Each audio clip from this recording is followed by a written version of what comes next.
Hey guys, William Henry, g'day. Mark Shed Talk, hello. Stuart, g'day. Paul, Chap, Stuart, Mark Osborne, Bill Baggins, g'day. Yeah, I'm here sort of. I might be a minute late.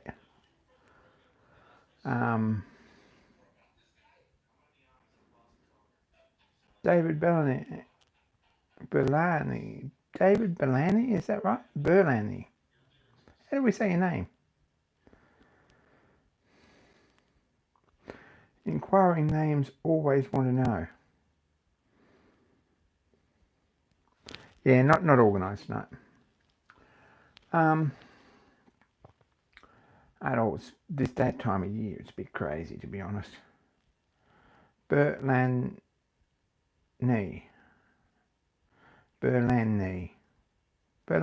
righto. Let's go with Berlani. I might remember that, or I might not. That's how I am. Tea and biscuits, good day. I'll try. It's a Kenneth Wells guy, anyway.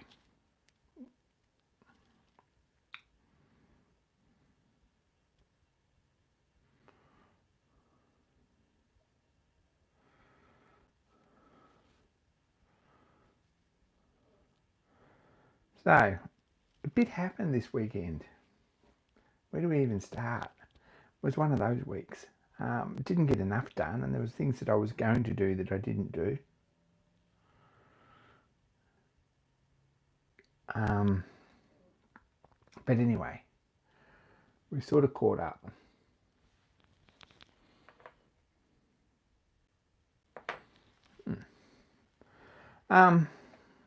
I think almost. No, not quite. Not even.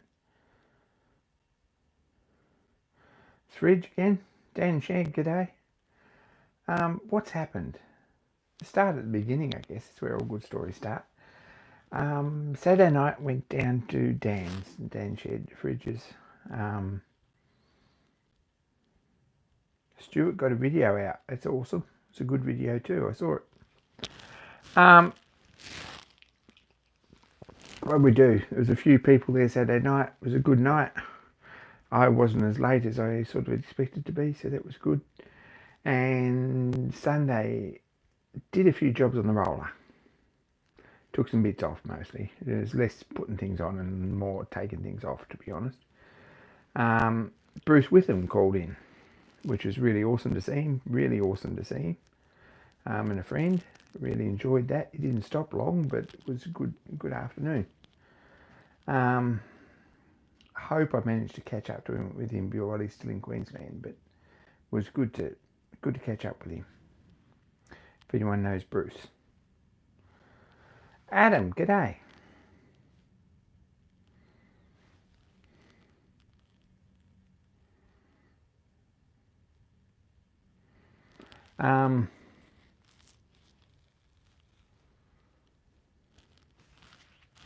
Need more of the mini machines, that's right.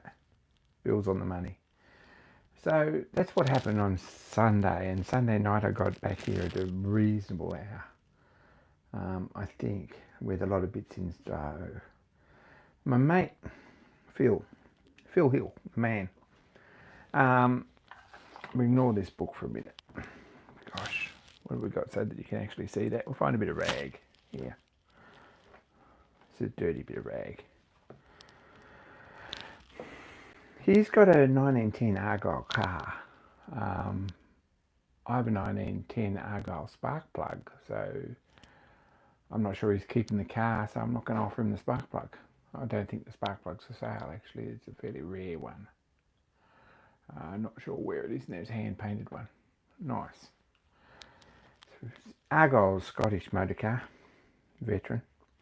And this is the pump impeller, works on a shaft with a thread and a pin in it, and just pushes the water out through a cone. Fairly primitive actually, but I guess it moves water around at some point.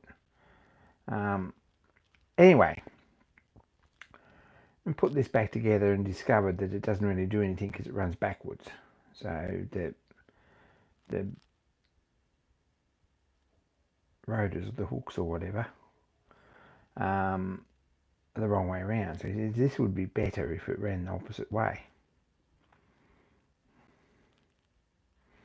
And actually pushed water out this side rather than sort of cavitated water around this side. So he says, can you 3D print one? So there we go. Modelled this up and 3D printed it. Put a coat of high build primer on it and probably have a couple more on it before it's finished. A little bit more on it to file up. It's a little bit higher there, you notice, a little bit wider on the point.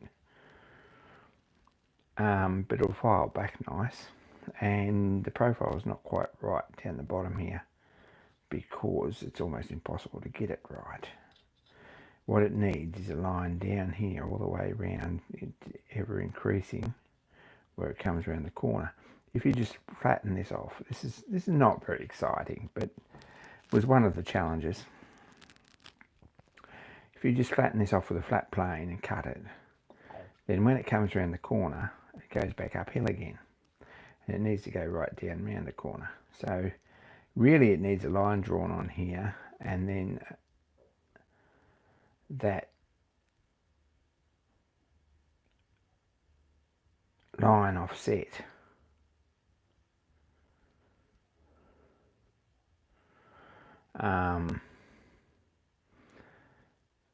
And then cut from the line.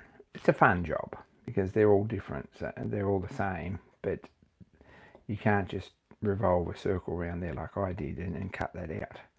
Anyway, it doesn't matter because once it's cast, he can clean that. He draw that, describe a line on there or pencil a line on there or something and file them up. So with their solid brass, it won't matter. The back's got to be machined out afterwards. Right, and threaded. And then there's a cross pin in it, see? Anyway, you can work all that out. I'm just casting one in brass. So there's I guess a right hand and a left hand one. Don't know which one's which. But that was a job I did on Sunday. Monday, something like that. Monday night, probably. Tuesday. Don't know. Anyway. That's probably the best thing you can do is just, seriously, you can get the brass one right. That'll be plenty good. So, that was one job. Someone's probably noticed, but these are here too. Right.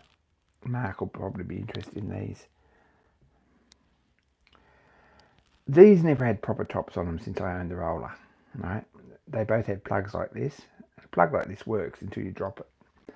And the reason not to have plugs like this on your big end oilers is that you do drop them and you can't get them back.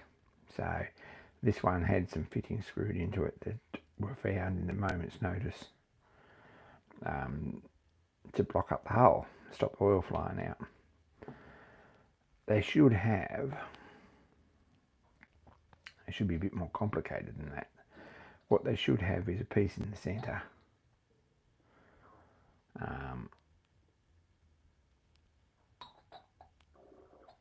with a spring-loaded bullet-shaped piece. It's not a ball, but it's a plunger that runs up and down a tube with a spring in it. Inside that, I think inside that, we'll pull this out. Inside that tube, this has got worsted wool and a bit of wire in it for an oiler, which works as per original. But we need to work these out because this needs to be fixed post haste. So these are no good. They're a bit ugly, but the bases are probably achievable, and the tops might be all right. So that's a job that needs doing sort of ASAP, like quick as.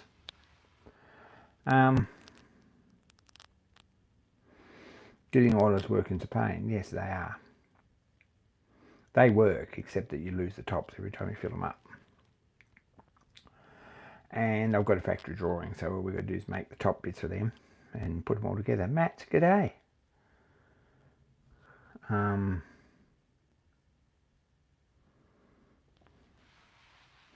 So that's something I did. Hope we got some audio here. I mean, no one's saying much. I guess everyone can hear me. It's not really the audio and new tech channel. It's sort of the old tech and procrastination channel is more likely what it is. So yeah, you get what you get.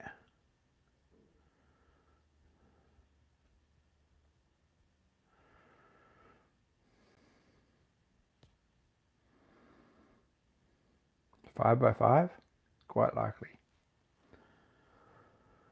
So Monday I went to work, which was a pretty busy day. It was another job I did actually, speaking of.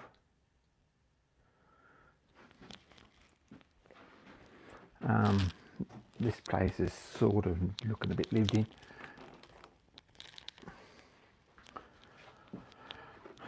I've got this set of spanners, which are great. This is my Jador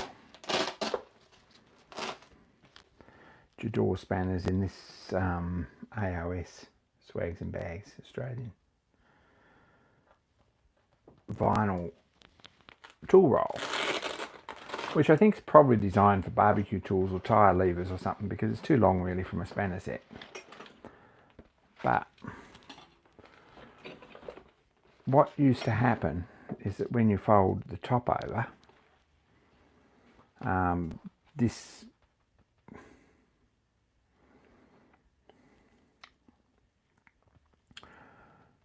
Velcro strap was nearly off the top here, and this Velcro strap was way up here. So it was tied up nicely around one end, or around the middle with sort of a strap around one end. So I moved these equal distance from each end, which fixed that.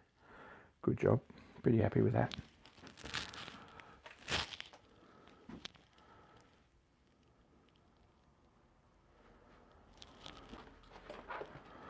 And did another job here, which I'm not sure is good or not, but we put an extra... Hi Nigel.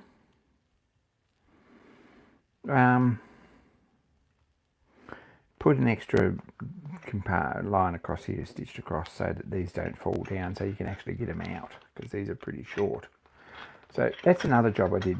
These are Jador. There's a video about them, I think. But Whitworth spanners. Elora, not Jador. They're Elora. There's a video about them.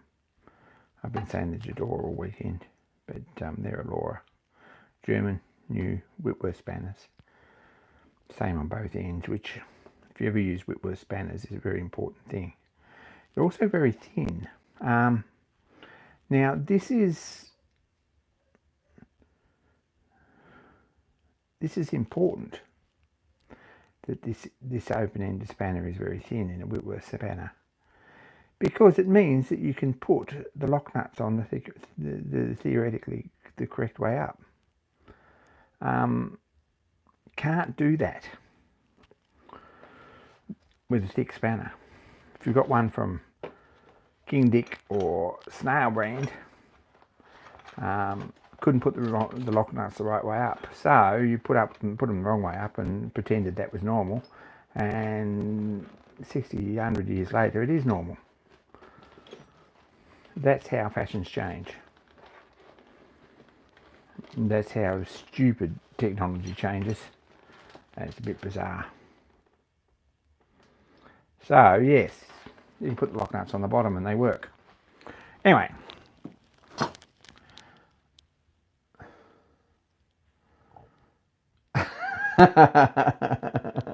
anyway, that's just for Dan's benefit there. We're putting that out. But that's why we have thin spanners. And that's why lock nuts are on the top, is because your average King Dick adjustable spanner was the full height of the nut, because they were only cast steel or cast wrought iron or whatever. and if they were any thinner, they just bend.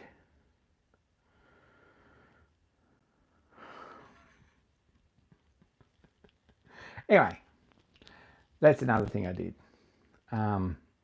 I've also been posting a short video every day. I don't know if anyone noticed that, but I have been posting up to Christmas a short video. I might keep it going because it's kind of cool. But it's a lot of commitment, and there's not a lot of actual application in the video, so don't expect miracles. But I've actually edited a couple of them.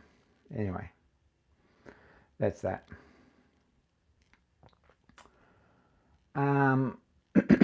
Thanks, Paul.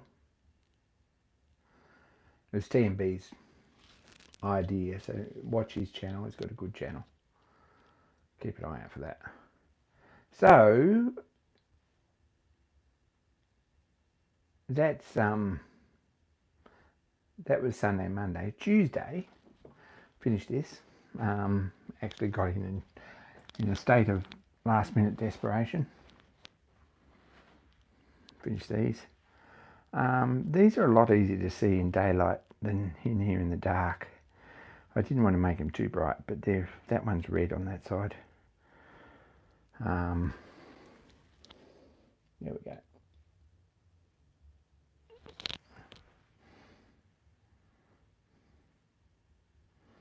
Chirpy doesn't watch shorts, so that's all right.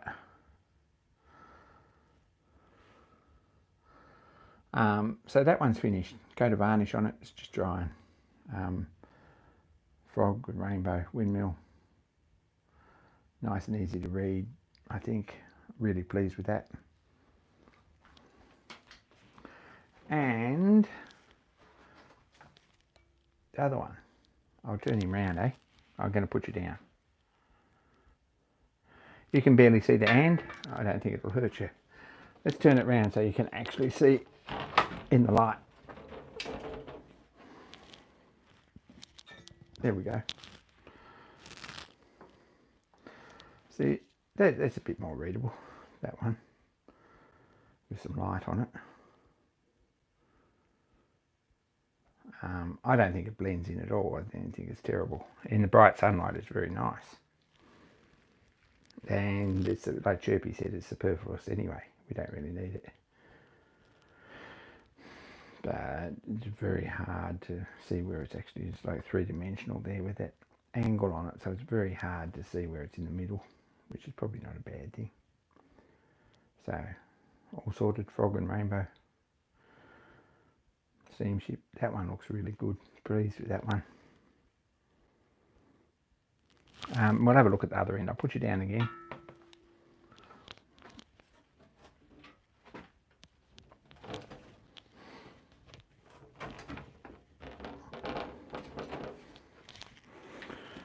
Here we go.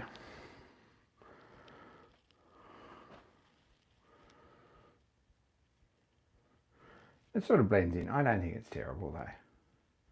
You're probably right. It does. It sort of blends rather than stands out, but that's not bad.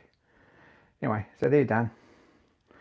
Delivery as soon as this paint sort of dries.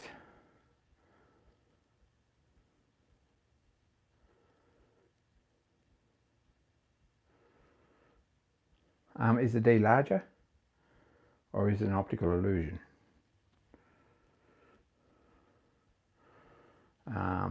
D is definitely larger. There you go. Definitely. Both sides. They're both sort of drawn out the same. You can't see both sides at once, so I really don't know. Anyway, that's done, ready to be delivered.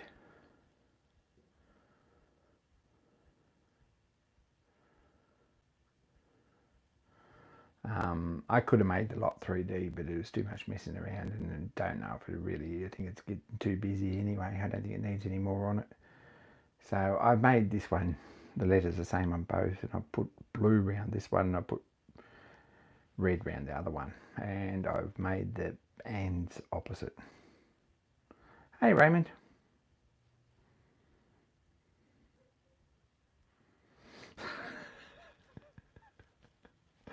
Dan seems a bit fixed on this lock nut thing. I worry about him sometimes. Um, fixate on things. I was meant to go Tuesday night and see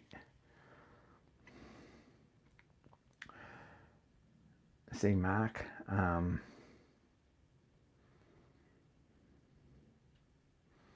Honestly, didn't happen. I go, sorry, Mark. I apologise for that. We just didn't get there. Life got too busy. By the time it was raining, and then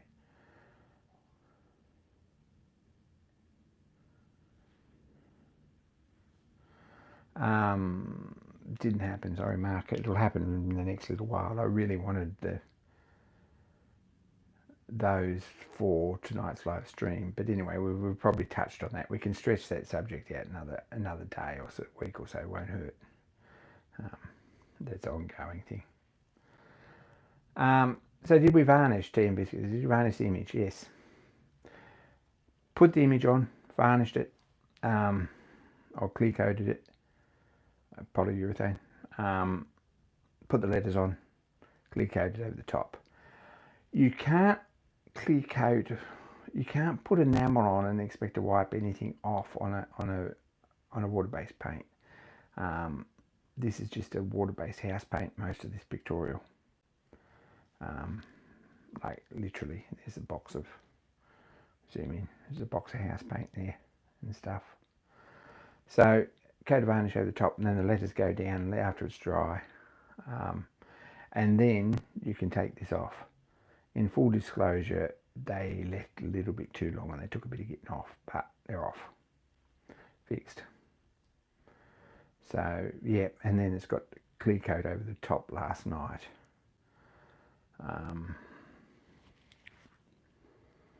So that will keep some of the graffiti out when it's dry and stuff like that. It's dried off pretty good there now.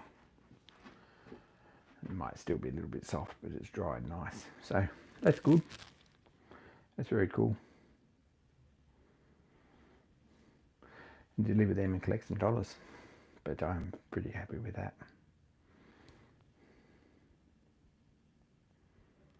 House paint's also a whole lot easier to paint and mix and get the right size, right colours, and I really like working that sort of work with house paint. It's awesome. It's a bit more predictable because you can sort of read on the tin what tint base it is, and you know how it's going to behave. You know something with like a white tin base is going to be fairly opaque, whereas something with a darker tint base is going to be like a purple or a black tint base is going to be a little bit more translucent. There's not as much strong pigment in it, so you'll find that if you put one over the top of the other, you get interesting results.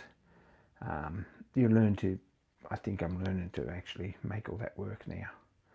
But yeah, so there we go. Starting here, there's a path, and then there's a windmill.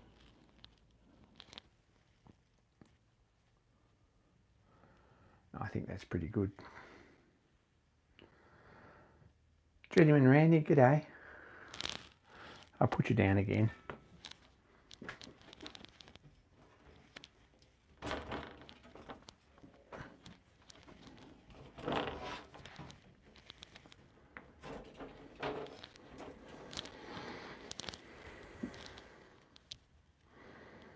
On this one, we've got a ship, which I'm sort of pretty happy with. The ropes and things, airship, and some balloons up the top. We've got a frog on both of them. So there we go. Try not to turn this into too much of a sign painting channel, but there we go. That's a job done before Christmas. Is good and excellent. I don't think the D is much bigger. I think it's probably, I don't know. Anyway, that's that. So I've been hanging out all week for a parcel, which wasn't particularly reliable getting there. It was sent with Amerex, which is a freight company, and was sent 10 days ago, something like that, in Melbourne, and only arrived today after it's been saying it was out for delivery, and it arrived sometime in the next 24 hours. It arrived about 28 or 30 hours later. So that's how that is. But that's this book, which I've been sort of had my eye on for a while. This is Sean Reynolds, Melbourne Ghost Signs. Really looking forward to getting this, so we'll have a look through it. Some awesome ideas for period correct signs.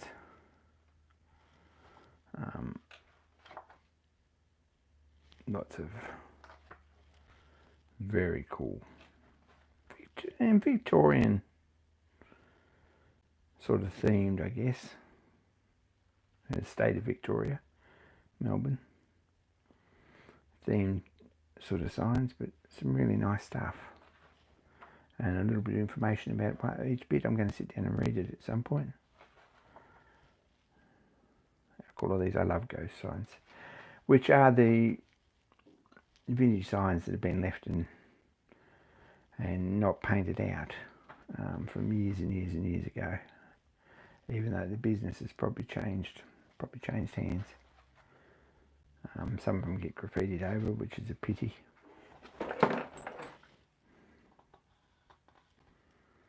Look at that for a nice bit of neon.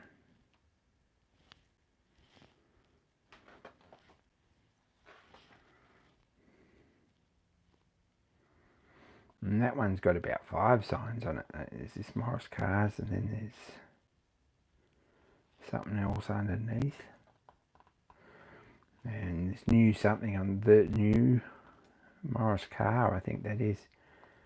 And then I don't know what that says underneath it. There's a Chevrolet sign, and let's be proud of it. Morris Division of Journey Motors in Flinders Street. And then there's this one here. Don't know what that says. And one here that says Post No Bills. Don't know if that actually works, but there's no graffiti on that sign. But it looks like this building has just been removed. So this is a thing that sort of inspires me a bit.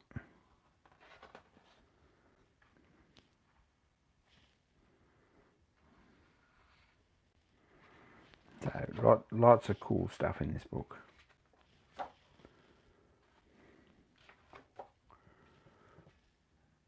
Velvet soap.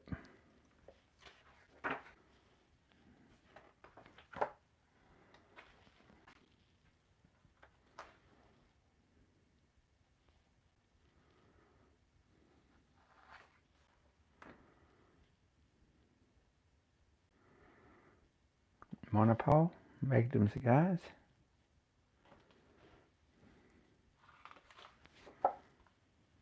This is a war saving street. How cool is that? So, anyway.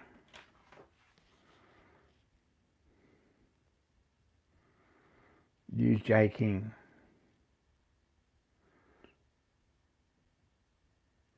Drone brand self-raising flour.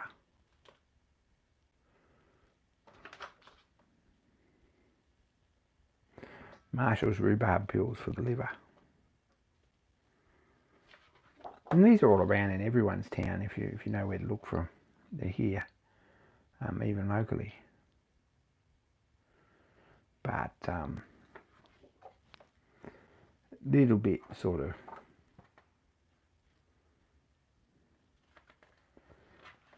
keen on this as a subject. Anyway, so picked that up. I dropped off tonight and I've had a look at it, sort of. It was a pretty quick look, but that was something.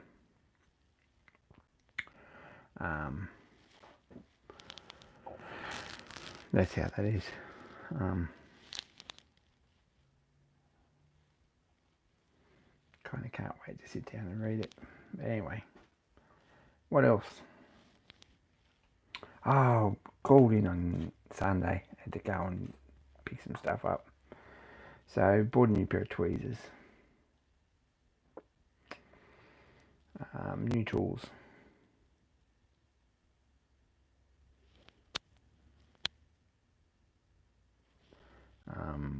Horotechs, which are alright. Horotechs are about halfway up. Horotech used to be Favourite brand, I think. Back in the day, Favourite was a pretty good sort of a brand. I think Horotec are still quite good. They're not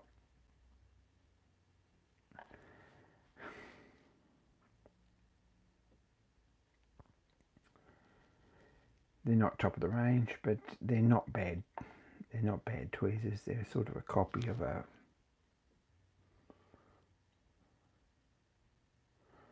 oh gosh, I can't think of it now. It's a copy of a fairly well-known Swiss brand. They're probably better than Bourgeon nowadays. They're a number 5, which are sort of a medium sort of use tweezer. They're a bit thin in the jaws.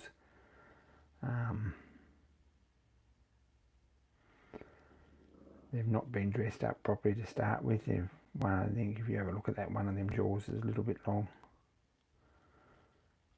But they're smooth. There's no grip. Smooth as. But if you're picking up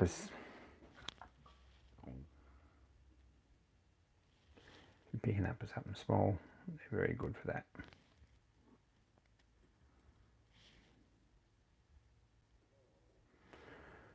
Very little effort involved. Just swarf off the bench.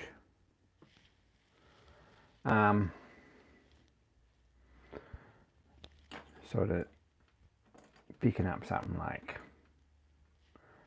this screw, that's sort of about the extent of their usefulness. They're all right, but you probably wouldn't use them to put screws like that in. You'd use a coarser pair. But anyway, no prizes, but who wants to guess what a new pair of Horotec tweezers is worth?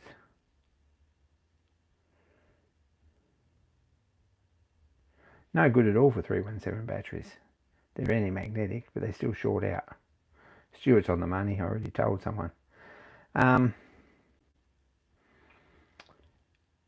Shouldn't use steel tweezers on batteries. There we go. That's a theory. I'm not as convinced as I could be that it actually holds any water anymore. But yeah, you shouldn't. But for putting screws in and putting components back on boards and things, which is what I do sort of all day, every day.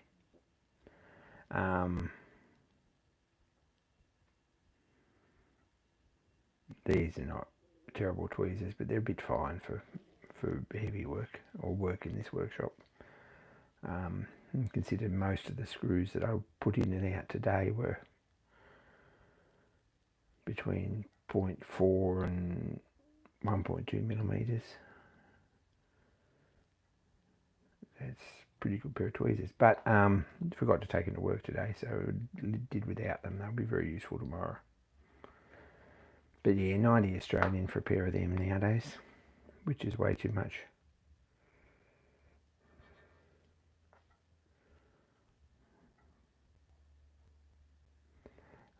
But anti-magnetic's the way to go. Horotec's alright. They're not really well finished by Swiss watchmaking standards, and they're alright. But the chamfers aren't quite right, and they're a bit polished off on the edge, and there's no real flat. You know, you can tell they weren't finished with a piece of pithwood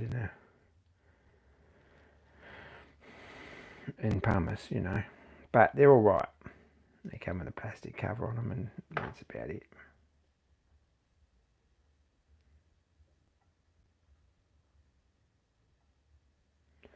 So anyway, tools of the trade. Handy to have them. Give my sanity a little bit of a rest. Could have used them today, but anyway, never. Anyway, that was something I did yesterday. And in other news, Joe's got his surface grinder running nicely. Done a few little jobs, nothing real heavy. I think he's got coolant and everything running on it now. It's been sort of a work in progress. He spent a lot of time and a lot of effort on putting a new oil tank, a new lubrication system inside Class's oil tank, and new electrics and all that stuff, and it's looking really good and it's working really well. Pretty proud of him, actually. He's done a good job.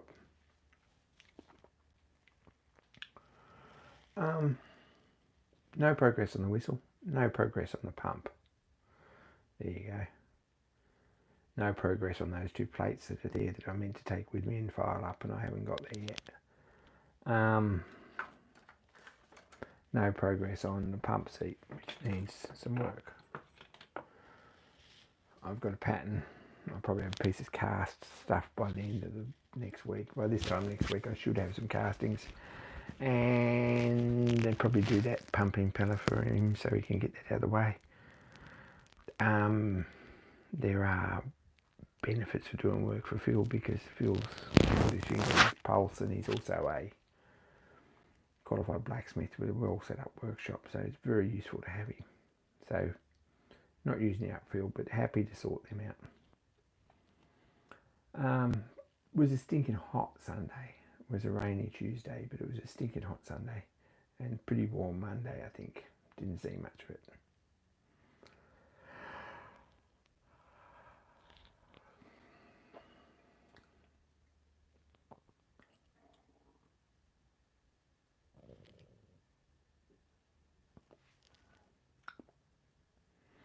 There we go. What else is everyone else doing? What exciting things are happening? Yeah, Dan had some fun with boiler doors. I think he's got it sorted. Marshall Portable's got boiler door issues. The bottom one, under, if anyone's familiar at all with the Marshall Colonial, which has got a round firebox in it, and quite a good design, except there's a fire hole like a handhole door, like a water door, boiler door.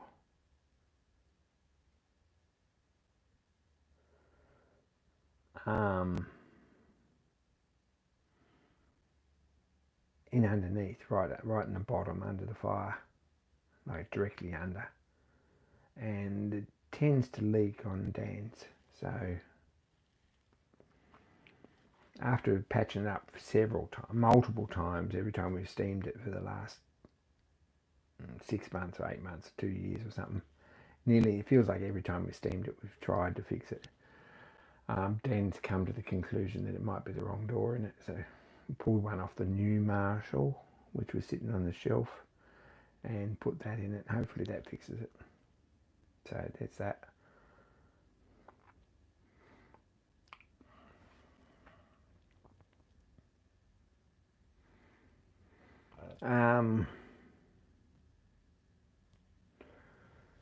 Adam learned about how a sandblasting cabinet shouldn't work. That's right.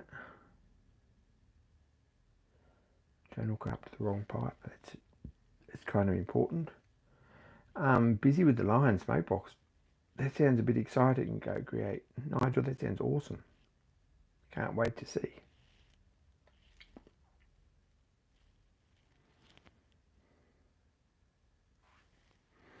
We're all excited to see progress.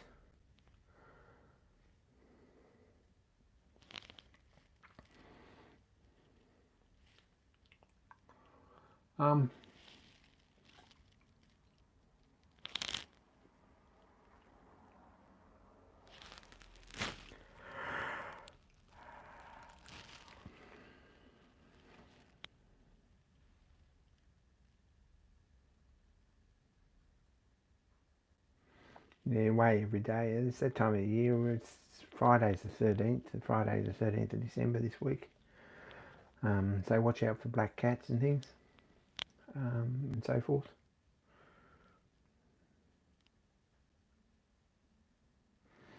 Tea and Biscuits needs 3 more video ideas. He's run out. I ran out a week ago, but I've sort of been making stuff up as I went. A lot of that happening. In fact, I missed one over the weekend. I don't know if you noticed that, but I did miss one. And posted 2 on the same day, but don't tell anyone.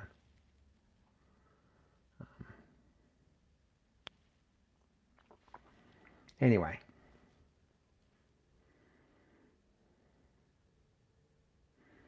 What you do with this wolf? That's a good idea.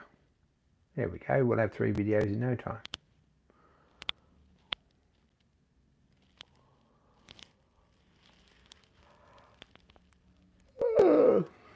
Excuse me.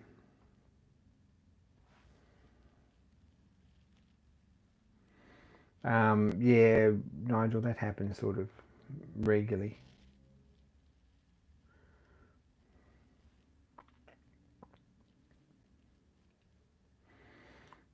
For me, anyway. It's getting to that point. So, I'm actually working on some CAD projects to make things up. There's a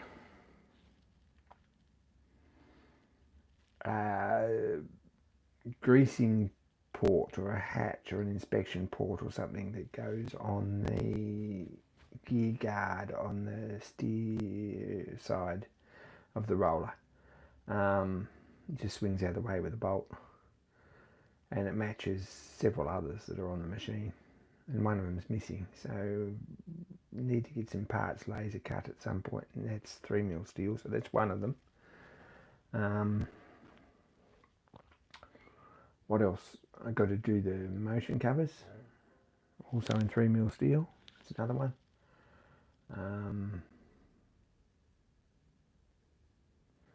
What else?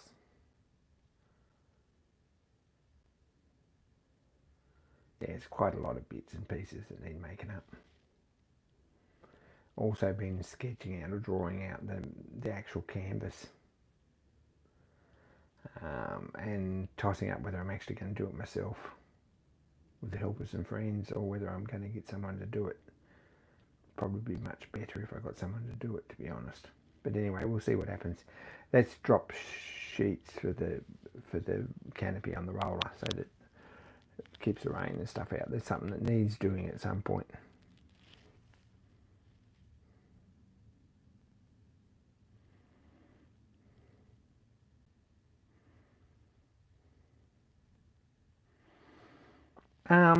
I might keep it up and then do something a bit more effort. I'm not going to promise I'm going to keep it going all year, but I might keep it up for a bit.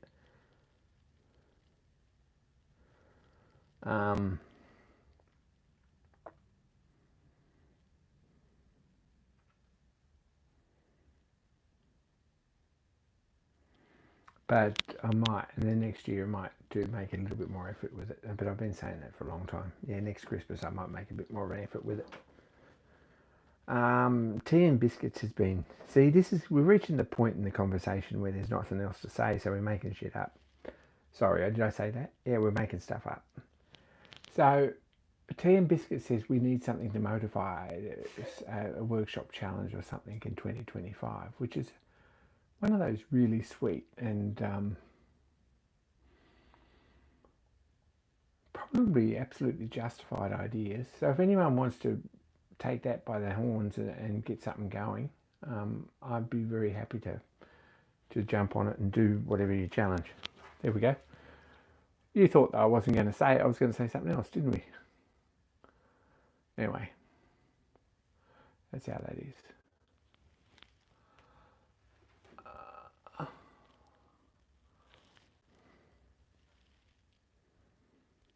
Are we streaming Wednesday week? It'll be Christmas Day. Yes, I believe so, Mark, if that's okay with anyone. All these old people and people with no friends probably need it. But be Christmas Eve. We'll see how we go. But I'll be home, so I have every intention, and I might actually have some stuff done because I've got a few days off before then. Anyway, we might have stuff to actually show. And no one's really coerced to stay the whole hour. Home all day and doing nothing, Stuart says. Yeah, so we might have a bit of a live stream going. I might set up a tripod and just do some workshop work or something if we run it for a bit, and you can drop in and out as you like. I don't know. We'll have to think about it. It might be something special. If I've got things to do with the whistle, I might get some of that done. I might get some water pump done. I might get something done on these oilers even.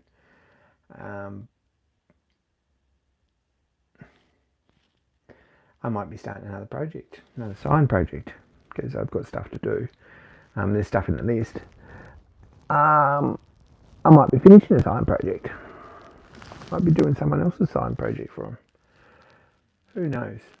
Really don't know what's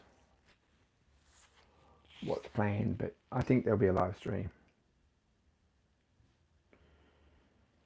Paper crown from a bonbon, that's getting a bit harsh. Anyway, if that's your reality, you stick with it because you're special. Petal. Anyway, that's a bit harsh.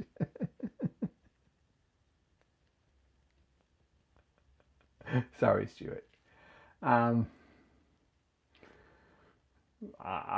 forgive most of my friends for having a passed out in the lounge. Yeah, no worries at all.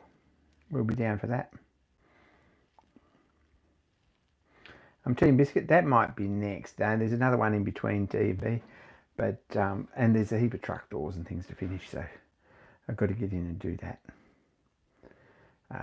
And I've got to have some inspiration on yours, TMB. I think there's stuff that we can do. Got some ideas. I think this is probably a little bit too sort of flippant. It's not really what you're aiming for, but we'll think of something. Anyway. Well, it probably won't be too far down the end of the line. We've still got to work out how big yet.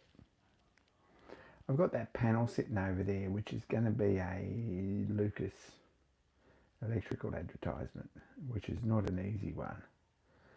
But it's the right colour and it's painted. So all I really got to do is put some black on it, some letters and stuff on it. But anyway, it should be really nice when it's done. Got to finish that wood box there too. That's another job for over Christmas, is to put some plywood on that. I've got a sheet of plywood.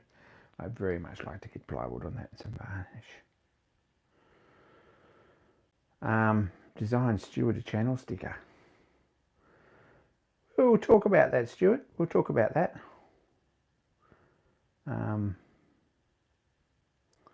At this point I probably owe you, so we'll talk about it. My idea of design is a bit different. You'll end up with something about this size with the artwork on it, and you can take a picture of it and take it down to Officeworks and get some stickers or wherever. Vista prints seem to be pretty good. So that's generally how that works.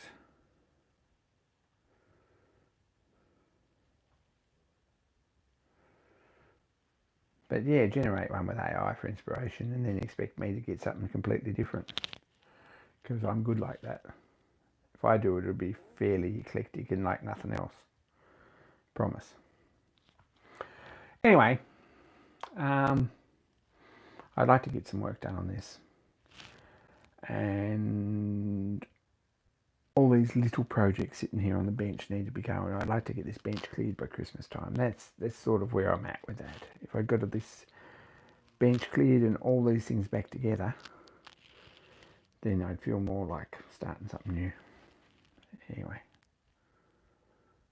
probably won't put your face on it. I'm not good with portraits. See, you can sort of tell what it is, but sort of natural history portraits aren't really my thing, Stuart. Anyway, just saying. I mean, the frog's all right, there's no hair on it. I'd be struggling a bit with the gorilla.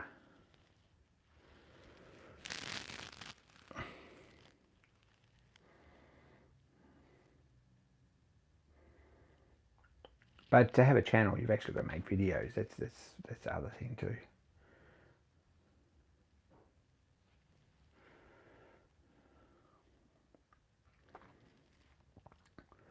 I'm just saying that. Anyway, I think this is about done. Very happy. I just slid them in there tonight because I think the varnish is about dry enough. I'm probably going to regret it. I don't really want to slide them out again. You lift them up enough to get your fingers under them, you can probably slide them out without scratching the paint up too much. but I might leave them in and give them a jiggle every couple of hours or so they don't stick. But I think the varnish is probably dry enough. Anyway, take care, Raymond. Good to see you. Put a rainbow frog on Stuart's channel art. We could do that. I'd also like to get some of this done, so that's another job. Anyway, got tools to put away.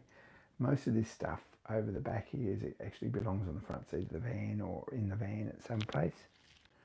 That box actually is my work box from the front of the van, which I haven't put back in there after a little bit, so I could get that bench clear very easily. And I could probably get this bench clear very easily too, but we'll see. That's Christmas time stuff. That's what I want to do.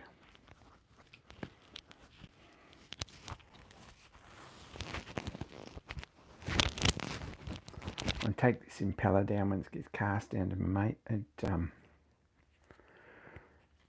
at Bangalore, which is just south of the New South Wales border. Get that sorted. Another job that he said he was going to do is an issue that we've had here with roller parts. Oh my gosh. Oh. Every bit of the roller's heavy. That's how rollers are. This is going to roll off and knock everything off, isn't it? The shorest thing. No, it might not there. Anyway, these here. Right. There's two of them. They're slightly different because they bolt on in different spots. But these are the diagonal braces for the front of the steamroller canopy. They're inch solid steel, and someone's welded these up. Right, and one of them's broken because the weld's pretty ordinary. It's just around the outside. It's got a bit of a tack on it, and like everything else that's ever been welded on the roller, it's a bit ordinary. I don't think that old mate was a very good stick welder. So, oh crap. I imagine that the rest are going to eventually crack too. I don't think much of that. So Phil has offered to forge a couple of these up. I'll give him some pocket money for them. I'll get some, I think it's about $60 for a couple of bits of inch 10-20 to make them out of, and forge the ends of them over, and then you should have no more problems with cracks. I'm guessing it's a pretty heavy job, but it'd be nice to have them done. So that's another job. It'd be very nice to.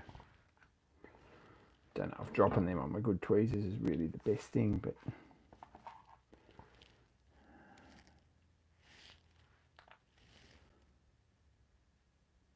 don't think we've done any damage. Time will tell tomorrow with a glass. They need dressing up a bit anyway. Stuart, that's a really good idea. Maybe that should be a first challenge for 2025. Everyone post a picture of their workbench nice and clean. There you go. You heard it first here.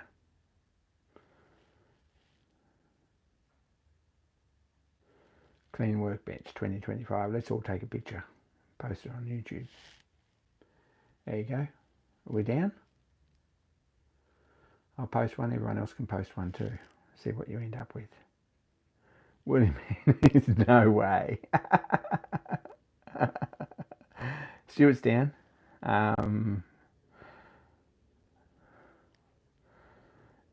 Anyway, let's do that. Everyone can post a picture.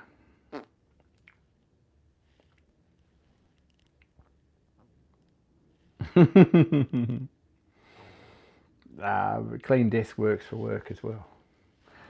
Geez, my workshop, my desk at work's pretty miserable too tonight because I had a tag in bits with some setting problems.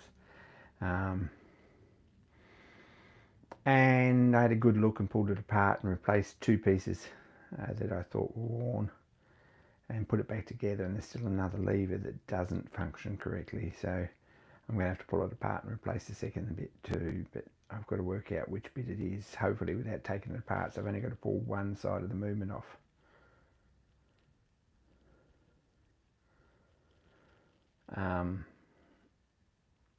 I think it'd be fair to say on the clean workbench challenge is that a picture of one clean workbench is probably all you need. So that would satisfy the criteria. One clean workbench. Some of you will have no problems at all with it because you're crazy like that and a little bit sort of strange. But others like me will have real issues with it. So let's see what we can do. 1st of January, I'll remind you on live stream for Christmas. But we'll remind you next week too. So where are we posting? Good question. Where's a good platform? Everyone's got a YouTube account to post there.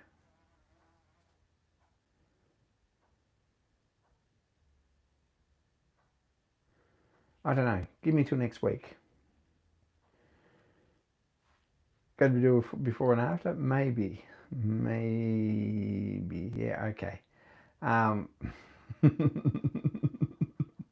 will have some more details by next week. There you go. Yeah, make it short. That's the best. I'll find a hashtag to put on it so everyone goes and looks at them, and also they all get recommended, and we can all take a picture before and after a short. 2 pictures, 15-second short. Job's done. Quick and easy. Clean Slate 2025. Adam's got it. Clean Slate 2025. There you go. Nah, you can do a time lapse if you like. I'm not going to. I haven't got a camera with long enough lasting batteries. It's just not going to happen. Most of these things can go away, but this stuff hasn't really moved since I unpacked. There's spare drill bits that don't go in drill indexes and things like that. So we need to get onto that. Anyway, probably going to call it nearly. Thanks heaps, guys, for tuning in. It's really awesome. And we've got a great inspirational challenge to start the year, which is great. I can see that, hey, look, I've actually done a crap ton of work this weekend, which is awesome. We might have a look at Joe's new printer or Joe's surface grinder next week. We'll see how we go with that. I'm not going to promise. We'll see what else we've got to talk about. And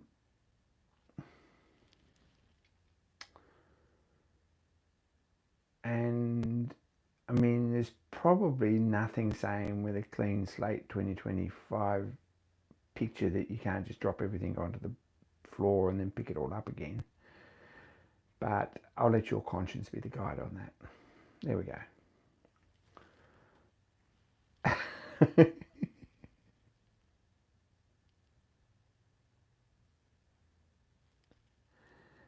Anyway, I've got to call it. Thanks, guys. Really appreciate you tuning in. More soon. I've got a fairly crazy week, I think. Don't forget Mark Shed Talk has a live stream tomorrow night, I believe. I hope that's on, Mark. You should tune in and watch that. It's pretty good. It's all steamroller, and there's a combination of steamroller and new tech. It's all cool stuff. I'll probably tune in on that. And then at some point Friday night I've got to take these to Ipswich, or Saturday night or Sunday morning or something. If I got them out of the way Saturday night, then I'd probably